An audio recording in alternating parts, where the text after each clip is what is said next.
Welcome back to the deep dive. Now, if you know Hong Kong, Tuen Mun probably brings certain images to mind, right? Oh, yeah, definitely. Modern New Town, the MTR, shopping mall. Exactly. Skyscrapers, transport links, busy commercial centers. It feels very contemporary, almost completely disconnected from any deep history. But that's precisely the view we want to challenge today. We're going way back, like over 1,000 years back. Okay. What if we told you that this exact area, Tuen Mun, was actually the original, incredibly strategic, critical first gate to the entire southern Chinese empire? Wow. The first gate. That's the heart of this deep dive, then. Tuen Mun's ancient name, Tai Mun. Right, which literally means the gate for garrison troops. And you don't even need, complex historical texts at first, do you? Just looking at a map tells you something. Absolutely. The geography is just perfect. You've got Castle Peak, well, rising up in the west, and Kaohsiung to the east. They basically cradle this natural harbor. Creating a sheltered area. Precisely, making it the obvious, unavoidable first line of defense, and the first place ships would hit coming towards the Pearl River from the sea. So not just some quiet little bay. It was the ultimate checkpoint. The checkpoint, the customs, the border control, the military base, all rolled into one. And this started early. Oh, incredibly early. We're talking the southern dynasties, specifically the Lu Song period, so that's 420 to 479 AD. That far back. Yeah. Tuen Mun was already a major international port then. Think about ships making these huge journeys. From where? From Persia, India, Southeast Asia, stopping right here in Tuen Mun. For supplies, for inspection. Before the final leg up to Guangzhou. Exactly, before heading to the big trading center. Okay, right. Let's try and unpack this huge span of history. The idea today is to go beyond the modern surface and uncover maybe 5 key stories, 5 layers from Tuen Mun's past. And these stories really define Tuen Mun as a gate in different ways, don't they? Yeah. Spiritual, military, cultural. Revolutionary, even. And importantly, we want to point you towards the actual physical places, the sort of historical anchors you can still find today. So you can actually experience these layers yourself. It's about seeing that the ground beneath your feet in Tuen Mun today, well, it echoes with centuries of history. Every step connects back. Let's start with the oldest layer then, the spiritual gate. This goes way back, 5th century, and it's basically the birthplace of Hong Kong Buddhism. That's right. The whole story really kicks off in Tuen Mun during that Lu Song period we mentioned at Tsing Shan Monastery, Luna.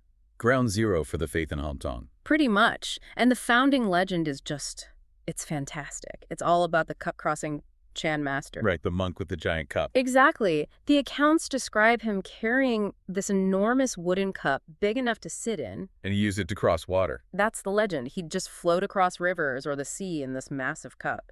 He supposedly arrived in Tuen Mun around 428 AD. Establishing the first real Buddhist foothold. And that's why the mountain near the monastery eventually just got called Cup Crossing Mountain. So where's the physical connection today, the hidden gem for this story? Well, the monastery itself is beautifully preserved. It's a great-eye historical building. But the real spot for this legend is the Cup Crossing Rock. Okay. It's right there in the monastery grounds. Tradition says that's the very rock where the master actually lived and meditated. It makes the legend tangible, something you can actually, touch. Exactly. It anchors that incredible story. But this is where it gets even more complex, culturally speaking. Because near that rock, there's this big stone inscription. 4 characters. Gaoshan Di. Highest mountain first.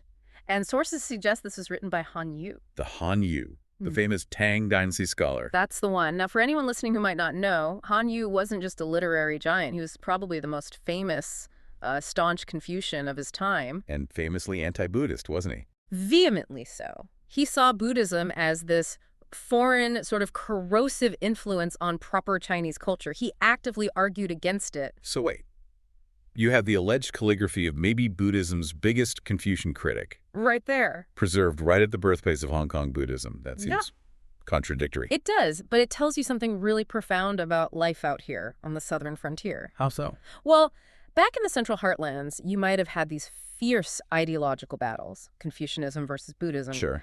But out here, on the edge of the empire, life was tougher, governance maybe a bit looser, more autonomous, the lines blurred. So they had to coexist. They had to.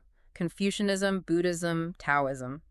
They existed side by side, maybe even blended together in ways they wouldn't have back in the capital. It created a more, let's say, fluid, practical frontier culture. And that single inscription captures that complexity. Exactly. Tuen Mun wasn't just about military defense. It was a place where cultures met and had to negotiate. Okay, so that's the spiritual gate established early on.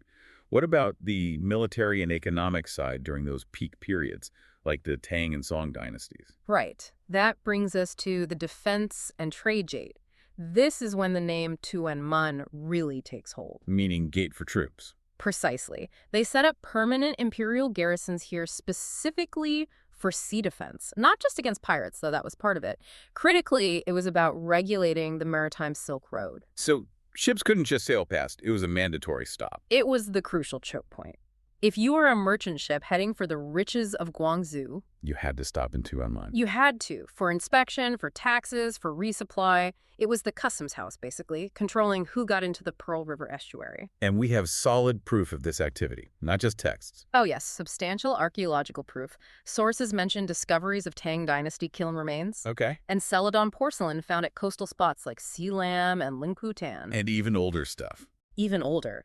Han Dynasty coins, the Wuzhu and Bamlang types, were found over at the So Kun Wat site. Wow. Han Dynasty. So that pushes activity back even further. Way further. Finding those specific coins, which were used for centuries, it's not just a neat find. It's solid proof of significant long-term settlement. And economic stability. Right. This was a functioning, probably thriving hub for nearly 2,000 years, not just some temporary outpost. And even if Han Yu didn't actually visit himself, Which is debated. the image he painted in his poetry stuck, didn't it? Tuen Mun's clouds, though high, are reflected in the surging waves. It captures that feeling of an important, maybe slightly dramatic coastal pass. So how can you, the listener, sort of connect with this defense and trade gate today? Where's the hidden gem? You need to trace the path of trade. The focus here is the area of the Tuen Mun Old Market, or Mimi. Now, didn't that get cleared mostly? I thought it was a car park now. It did, yeah. Cleared in the 80s, and a lot of it is a temporary parking lot, which makes it tough to picture. So this is where you need to use that historical imagination. You stand near where the old market was. It's physically linked to the Hukok Tinhao Temple, which is still there. Okay. And you realize this was the hub, this spot. This is where the ships from Persia met the local traders, where the garrison watched over everything. So connect that spot mentally. Connect it mentally with those coastal points, Lungkutan, Sealam, where the kilns were found. You're basically mapping out the real first stop on the Maritime Silk Road. Turning a modern car park back into a Tang Dynasty port in your mind's eye. That's the idea. That shift from military fort to trading hub leads us nicely into the third chapter, the resilience gate. This is about the walled villages, right? Built over centuries. Exactly. The walled villages in the new territories are just incredible examples of community resilience. They were primarily defensive structures. Built mainly during the Qing Dynasty. Mostly Qing, yeah. Often in direct response to really violent periods, like the Puntiaca clan wars. Ah, yes. Those were brutal conflicts in the 19th century across the region. So these villages had to be self-sufficient fortresses. Absolutely. Lessons in what you might call border autonomy. Extreme self-reliance. And the architecture shows it. It screams defense. You see these walled houses with incredibly thick walls, stone and brick, tiny windows set high up. Hard to attack. Very. Massive gates reinforced with wood, sometimes iron, corner watchtowers or lookouts, and crucially, internal wells. So they could survive a siege. That was the whole point. They were basically fortresses disguised as villages. And for Tuen Mun, which village is the key historical anchor here? The one to focus on is Lo Wai. It's generally considered the oldest, perhaps the most significant historically, of the local walled villages. How old are we talking? Possibly 7 centuries old. You can still see parts of the original imposing blue brick walls, 4, maybe 5 stories high in places, purely defensive. And there's a proud couplet right at the entrance. It celebrates the village's long history. It's pure customs. It's an immediate statement of continuity. But there's a deeper cultural layer, too, isn't there? Looking at the families inside those walls. Yeah. Like the Tao clan in Tuen Sui. Yes, this is fascinating. These clans were clearly tough, resilient people building these fortresses, but they also carried significant cultural weight. What do you mean? Take the Tao clan. Their ancestral hall, the Dingshan Ancestral Hall, it has this amazing couplet, and it explicitly links their family lineage To whom? to two absolute giants of Chinese history. First, the famous Eastern Jin general Tao Kan, Okay, a military figure. and second, the legendary poet Tao Yuanming. Tao Yuanming, the Five Willow Gentleman. Yeah. That's like claiming descent from Shakespeare in terms of cultural importance in poetry. Rob. Exactly. It's a huge cultural statement. Why make that If we claim? should. To show that even while they were building these militarized villages on the frontier, they weren't just rustic fighters. They were heirs to the highest traditions of cultivation and scholarship. So these weren't just peasant outposts. Far from it. They were cultural carriers, importing and maintaining serious social status and depth, demanding respect even from the Central Plains. They brought their history with them. That sense of autonomy and deep-rooted culture then shifts dramatically as we hit the modern era. Our fourth story, the Freedom Gate, Tuen Mun's secret role in the Xinhai Revolution. Yeah, this is a really unexpected chapter for many people. Tuen Mun as a secret revolutionary base in the early 20th century. How did that happen? Well, a key follower of Sun Yat-sen, a man named Li Keqiang, set up something called the Castle Peak Farm in Tuen Mun. This was back in 1901. But it wasn't really a farm, was it? Not for crops, no. It was basically a covert logistics hub for the revolution. Doing what? Secretly storing weapons, for one. Apparently, they even practiced shooting drills there. And crucially, it was a safe house. For revolutionaries on the run. Exactly. After failed uprisings on the mainland, comrades could flee to Hong Kong, and Tuen Mun, specifically this farm, offered shelter. It was a vital rear base. Is there anything left to see from that time? The hidden gem? Yes, there is. The Happak Nai pillbox. Yeah. It's a statutory monument now. A pillbox. Built by revolutionaries. Built by another revolutionary figure, Deng Yinan. It's this two-story blue brick structure designed specifically to support and protect the activities at the Castle Peak Farm. So if you visit it today, what should you look for? Check out the architecture. It's clearly defensive, rectangular shape, specialized loopholes for firing from, deeply recessed windows for protection and surveillance. And its location is key. Where is it? Near Deep Bay. Deliberately remote back then, it offered concealment. And maybe an escape route. And definitely an escape route by sea if things got hot. Very cleverly sited. And Happak Nai today is famous for something completely different, isn't it? Totally different. It's renowned now for having possibly the most stunning sunset views in all of Hong Kong. Really tranquil, beautiful place. So there's this amazing contrast. Right. You stand there watching this peaceful sunset, but you have to remember, a century ago, this exact spot was tied into arms smuggling, revolution, real danger. That layering of history makes the place much more powerful. It gives it real depth, an immersive experience. And that thread of struggle, resilience, freedom. It continues into our final story, the Resistance Gate, during World War II. Yeah, the Japanese occupation. Lungkutan, another area we've mentioned, became a key frontline zone for the local resistance fighters. The Hong Kong Kowloon Independent Battalion. The HKKI, yes.